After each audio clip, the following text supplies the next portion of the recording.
Inglaterra, haciendo la especialidad de neurourología. Entonces, actualmente yo me dedico exclusivamente a ver enfermedades neurológicas que causan problemas urinarios, y ese es el área en la que yo me desarrollo. Eso, incontinencia urinaria, problemas para orinar, y ese es mi área de experiencia. Como les decía, bueno, pues participo en congresos. Somos pocos los neurólogos en todo el mundo, en el país somos dos, en el mundo también somos pocos. Entonces, bueno, participo en muchas conferencias de este tipo de cosas, de tratamientos con toxina botulínica, con todos los medicamentos que ahorita vamos a platicar. Entonces, cualquier duda que tengan, experiencias que hayan tenido con medicamentos, por favor, vamos a platicarlo. ¿Cuáles son mis objetivos con la charla del día de hoy? ¿Qué es lo que busco que ustedes tengan y salgan de esta plática después de escucharla? Primero, quiero familiarizarlos con la estructura y función del tracto urinario bajo. Cuando nosotros entendemos cómo funciona algo, para qué sirve y cómo disfunciona, es mucho más fácil que ustedes puedan comprender y aceptar los tratamientos que van a tener y buscar los tratamientos de la manera oportuna para que no vayan a tener alguna complicación a largo plazo de esto. Destacar la importancia de la evaluación urológica. Muchas veces, incluso algunos neurólogos, neurocirujanos, médicos internistas, médicos generales, creen que por el hecho de tener una enfermedad grave, como puede ser la esclerosis múltiple, pues las cuestiones de la incontinencia urinaria, tener que usar pañal, pues pasan a segundo plano y quizás no sean tan importantes como pegarse a su tratamiento para la esclerosis múltiple. Pero hay muchos tipos de tratamiento, incluso muy sencillos, que podemos dar, que pueden mejorar mucho la calidad de vida. Y además de eso, no solo estamos hablando de cuestiones de calidad de vida, sino hay síntomas que pueden ser peligrosos, que pueden estar hablando que la enfermedad pueda tener un componente que ponga en peligro la vida, no nada más la calidad de vida. Y les quiero presentar cuáles son las opciones terapéuticas para manejar todas estas alteraciones urinarias. El objetivo, evidentemente, no es que ustedes escojan, es que conozcan que existan y que vean cómo se toman las decisiones para cuando ustedes se presenten con alguno de esos problemas. Vamos a empezar primero con anatomía y fisiología del tracto urinario. Quiero que entiendan cómo funciona y cómo está compuesto. Vamos a dividirlo en el tracto urinario superior, que involucra a los riñones y a los ureteros, que son los tubitos que llevan la orina de los riñones hacia el tracto urinario inferior. Y el tracto urinario inferior, en hombres y mujeres, es distinto. Está constituido por la vejiga, que es exactamente igual en los dos géneros, pero en el hombre, después de la vejiga, viene la próstata y vienen 4 zonas diferentes de la uretra. Y en las mujeres únicamente aparece la uretra, que es un tubo de 4 centímetros. Es un tubo que tiene muchas funciones que ahorita vamos a ver.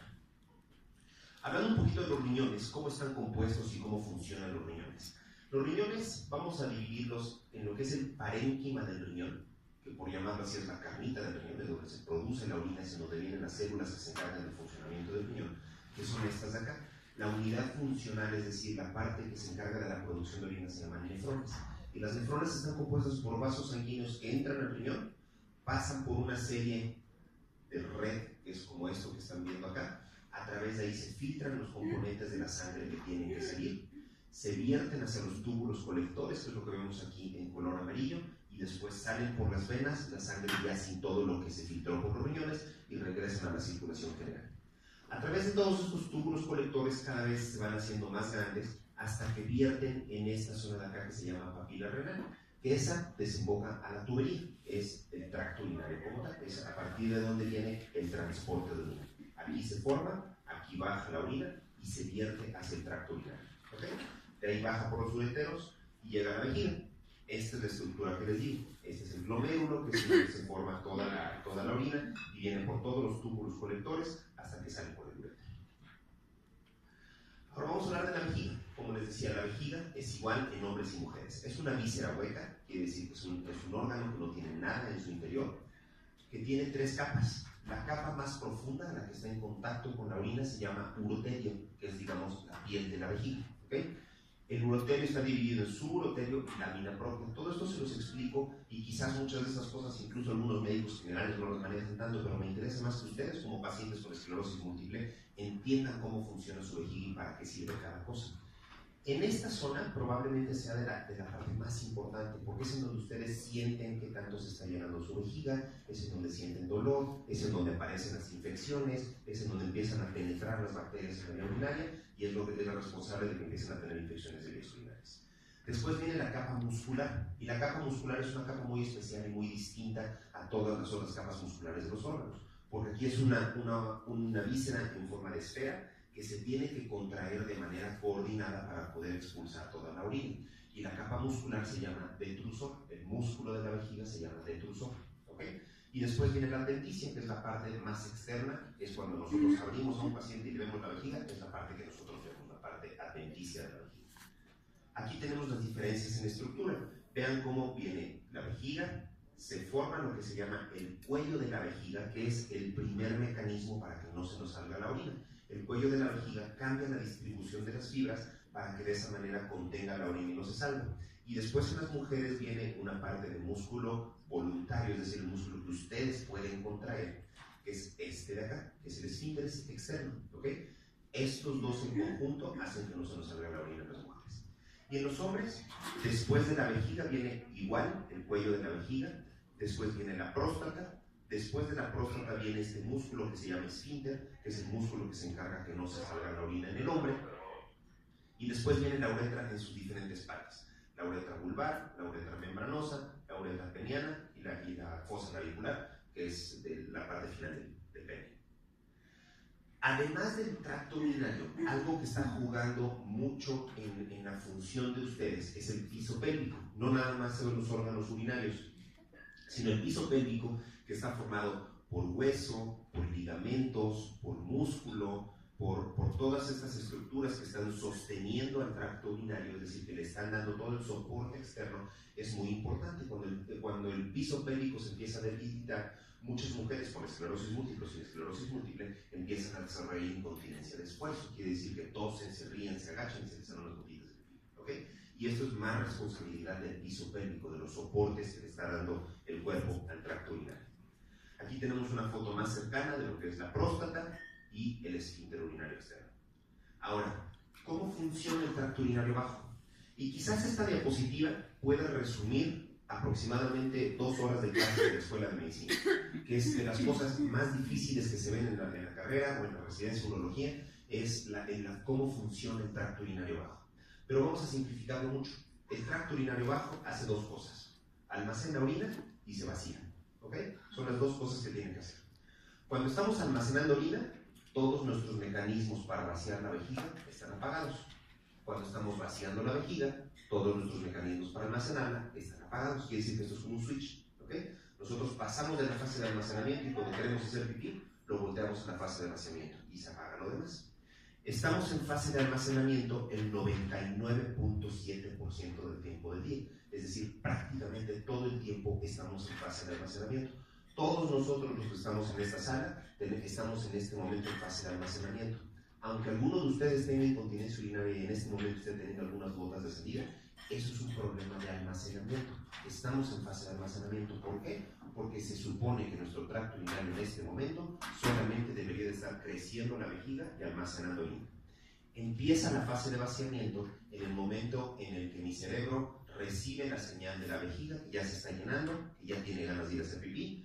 Nos paramos, vamos al excusado, nos paramos enfrente del excusado y hasta ese momento inicia la fase de vaciamiento, porque eso es una contracción de la vejiga voluntaria que nosotros estamos controlando, que nosotros queremos vaciar nuestra vejiga en ese momento. Y eso constituye únicamente el 0.3% del tiempo del día. Y esto es muy importante que lo recuerden para cuando hablemos de tratamiento. Cuando nosotros hablamos de tratamiento, la parte que más le molesta a los pacientes, cualquiera con esclerosis múltiple o no, son los problemas de almacenamiento, porque son los que viven el 99% del tiempo del día. Quiere decir que si nosotros nos paramos en la noche a hacer pipí, ese es un problema de almacenamiento. ¿Por qué? Porque la noche está hecha para dormir, no para hacer pipí. Entonces, si nos paramos en la noche, ese es un problema de almacenamiento. Deberíamos estar almacenando orina. Si mi chorro de la orina es débil, ese es un problema de vaciamiento, ¿ok? Porque en ese momento sí debería de estar vaciando y estoy teniendo un problema con el vaciamiento. Sin embargo, si yo les preguntara a ustedes qué prefieren, mejorar el 99% del tiempo del día o el 1%, pues la mayor parte van a preferir mejorar el 99% del tiempo del día. Y uno de los problemas más frecuentes que vamos a ver en el paciente con esclerosis múltiple es la incontinencia urinaria. Y la incontinencia urinaria es un problema de almacenamiento, porque es la pérdida de orina en el momento en el que ustedes deberían de estar almacenando orina, ¿ok? ¿Qué tiene que pasar para que tengamos un almacenamiento fisiológico o un almacenamiento normal? Primero que nada debe de ser a baja presión. Su vejiga debe de ser capaz de ir de 0 a 500 mililitros sin que suba la presión. La presión se debe de mantener constante, debe de ser una bolsa capaz de guardar orina sin que suba la presión. Si la presión sube, entonces vamos a tener incontinencia o se van a dañar nuestros riñones. ¿Ok? 2. Tenemos que tener continencia, es decir, para que la fase de almacenamiento sea normal, la orina no se debe de salir. Y 3. Tenemos que tener una adecuada sensibilidad y capacidad. Quiere decir que yo tengo que ser capaz de darme cuenta que mi vejiga se está llenando, le debe de avisar a mi sistema nervioso, ya tienes 150 mililitros, ya tienes 400, si ves un baño de una vez se pasa, o deja de hacer lo que estés haciendo y vete, ¿ok? Debemos de ser capaces de sentir, pero no todo el tiempo. No es normal que yo tenga 2 litros adentro de la vejiga y no me dé cuenta, pero tampoco es normal que yo diga, ya tengo 20, ya tengo 21, ya tengo 22, ya tengo 23. Entonces, ninguna de las dos es normal, ¿ok? Tenemos que tener una adecuada sensibilidad, darnos cuenta de manera intermitente y que eso no nos interfiera con nuestra vida diaria. Y una adecuada capacidad. Quiere decir que yo debo de ser capaz de almacenar volúmenes socialmente aceptables de orina. 400, 500 mililitros es una capacidad más o menos razonable, con lo cual vamos a ir al baño entre 4 y 6 veces al día, ¿no? Eso sería lo normal. Ahora, para que nosotros tengamos un vaciamiento fisiológico, tienen que ocurrir 2 cosas. La primera, tenemos que tener un detrusor, que recuerden que es el músculo de la vejiga, que sea competente, es decir, un detrusor que sea capaz de contraerse con fuerza, coordinada y por el tiempo suficiente para poder expulsar toda la orina. Y segundo, lo tenemos que hacer sin ningún tipo de obstrucción. Quiere decir que en el momento en el que vamos a hacer pipí, si nuestra próstata está muy grandota y está obstruyendo, pues no nos va a dejar vaciar bien. Si mi esfínter no se está relajando lo suficiente y no permite que el flujo urinario sea bueno, tampoco vamos a poder vaciar. Entonces, así debería de funcionar el tracto urinario bajo. Y ahora lo que sigue es vamos a descomponerlo para que vean cómo van a disfuncionar el tracto urinario inferior. Para nosotros lograr todo lo que les puse en la diapositiva anterior, la vejiga, el esfínter y todo el tracto urinario inferior están coordinados por una red cerebral muy imbricada, ¿ok? La parte más importante es, para el llenado, la vejiga le debe de avisar constantemente al sistema nervioso cómo vamos. Eso me llega a mi sistema nervioso y lo interpreto en la corteza prefrontal, es decir, en la parte de acá enfrente del cerebro, ahí es en donde yo me doy cuenta cómo va el estado de llenado. Y lo que debe de pasar es que mi corteza prefrontal le manda la orden a la vejiga de decirle, ahorita no te contraigas, ahorita no es apropiado que te contraigas, no puedes hacer pipí en este momento, ¿okay? Le avisa a la vejiga a través de unos receptores que se llaman receptores beta, que no se tienen que contraer, es decir, relaja a la vejiga durante la fase de llenado, ¿ok? Tiene un estímulo negativo sobre la vejiga. ¿Qué pasa durante la micción? La vejiga le dice al cerebro, ahí muere, ya me llené, ve al baño, ¿ok? La corteza prefrontal interpreta, ok, vamos al baño. Le avisa al resto de nuestro cerebro, párate y dirígete al baño. En ese momento, cuando ya estamos enfrente del excusado, el cerebro manda órdenes a través de la médula espinal y le avisa a la vejiga, ahora sí, ya te puedes contraer. Esos receptores beta que les digo se inhiben, se dejan de estimular y estimulamos a los receptores muscarínicos, es decir, los receptores son de otro tipo completamente distinto para nosotros lograr una contracción de la vejiga. Y al momento en el que le avisa a los receptores muscarínicos, se tiene que contraer la vejiga y al mismo tiempo se tiene que abrir el esfínter, ¿ok? Y de esa manera logramos miccionar. ¿Okay? Es lo que debería de ocurrir a través del sistema nervioso. Y vean cómo está involucrado nervios periféricos, médula espinal y cerebro, ¿ok? Todas estas áreas están coordinadas para que podamos orinar de manera fisiológica. Y esta es la manera en la que le llegan los nervios a la vejiga. Por supuesto que no espero que se aprendan todo esto, pero vean cómo son distintos los nervios. Tenemos un nervio que se llama nervio pélvico, que es el que secreta hacia los nervios muscarínicos, que son los que se encargan de que se contraiga la vejiga. Tenemos el nervio hipogástrico, que viene de la parte de más arriba de la médula espinal, que este se encarga de que no se contraiga la vejiga y de que se cierre el esfínter. Tenemos el nervio pudendo, que es el que se encarga de abrir el esfínter cuando ya es apropiado orinar, ¿okay? Entonces tenemos diferentes nervios que provienen de diferentes partes del sistema nervioso central para nosotros tener una micción coordinada. Y esto es muy importante que lo entiendan, porque la esclerosis múltiple es una enfermedad que afecta a muchas partes del sistema nervioso y depende en dónde estén sus placas, es el tipo de alteración que van a tener. ¿Okay? Es muy distinto que ustedes tengan una placa aquí, acá, acá o en el cerebro. ¿Okay? Y eso es lo que va a ser la manera en la que va a disfuncionar el tracto urinario inferior. Ahora, ya que vimos todo esto, uno de los estudios que ahorita les voy a platicar un poquito de, que es el estudio más importante que hacemos aquellos que nos dedicamos a la neurourología, es un estudio que se llama urodinamia. A lo mejor algunos de ustedes ya saben. Ya escuché el grito de terror, entonces sí, ya se hicieron. Van a ver que no es para tanto, ahorita les platico, porque seguramente hay experiencias muy desagradables en urodinamia, pero ahorita vamos a platicar un poquito de ello. Este es el tracto urinario, tracto de salida y vejiga, ¿ok? Entonces, en el almacenamiento y vaciamiento. ¿Qué es normal para la vejiga en el almacenamiento? ¿Y qué es normal para el tracto de salida? La vejiga es normal que esté estable, que no haga nada en el almacenamiento, ¿ok? Es anormal que esté hiperactiva. Es decir, si la vejiga se contrae en el almacenamiento, eso es anormal y le llamamos hiperactividad del detrusor, ¿ok? El tracto de salida es normal que esté cerrado, que esté apretado durante la fase de almacenamiento. Es anormal que esté abierto. Eso me provoca incontinencia de esfuerzo. Eso me provoca que si toso, me río, estornudo, se me salga la pipí. La vejiga durante el vaciamiento es normal que se contraiga. Eso sí es normal. Si yo veo una contracción de la vejiga en el almacenamiento, es una vejiga que funciona. No es normal que no tenga fuerza. ¿Okay? Si no tiene fuerza, ese es un diagnóstico anormal del vaciamiento. Y el tracto de salida es normal que se abra por completo, que permita el flujo de orina. Y es anormal que esté obstruido. Entonces, estos son los diagnósticos a los que al final de la evaluación apropiada que nosotros hagamos de cualquier paciente neurológico o no neurológico, vamos a llegar. Esta es la manera en la que funciona y disfunciona el tracto urinario. Aquí les acabo de resumir un año de fellowis en Inglaterra. Ahora, ¿cómo vamos a clasificar a la vejiga neurogénica? La vejiga neurogénica, muchos médicos, muchos urólogos toman el término vejiga neurogénica como la vejiga grandota de 3 litros que no se contrae. No es cierto, esa no es la vejiga neurogénica. La vejiga neurogénica es cualquier alteración de la vejiga secundaria a una enfermedad neurológica. Cualquiera. ¿Ok? El ejemplo de un paciente de la típica vejiga neurogénica que todos se imaginan es el paciente diabético, mal controlado, que tiene muchos años de ser diabético y que sí desarrolla una vejiga de 3 litros que no se vacía. Pero el paciente con enfermedad de Parkinson, por ejemplo, la vejiga hiperactiva que tiene es una vejiga que llega a 50 mililitros y se contrae. 50 mililitros y se contrae. Y todo el tiempo tiene incontinencia urinaria. Esa también es una vejiga neurogénica.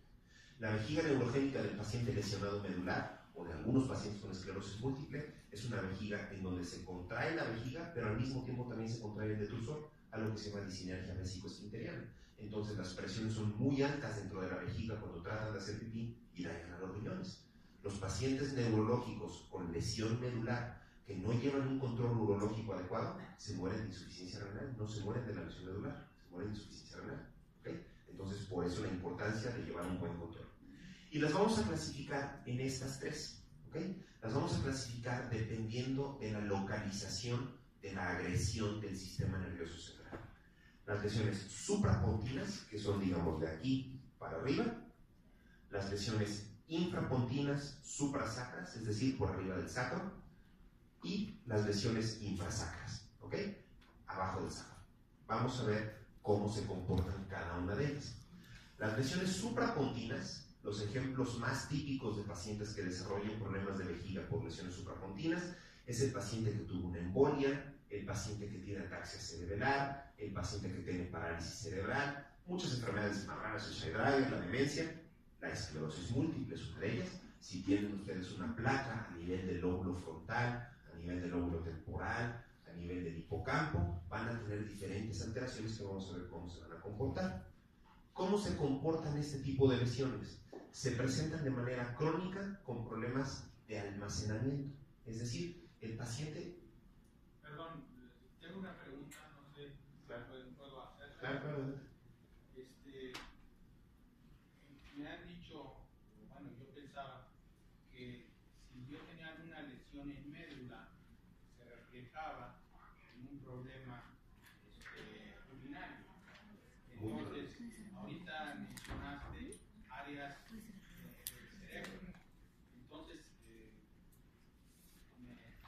tengo mala información también. No, está bien la información. Ahorita vamos a ver todas las áreas, el cerebro, la médula, la parte baja de la médula, van a tener alteraciones urinarias. De nada más que las alteraciones son diferentes. Ahorita vamos a eso. En las siguientes 10 diapositivas se van a responder completita esa pregunta. ¿Okay?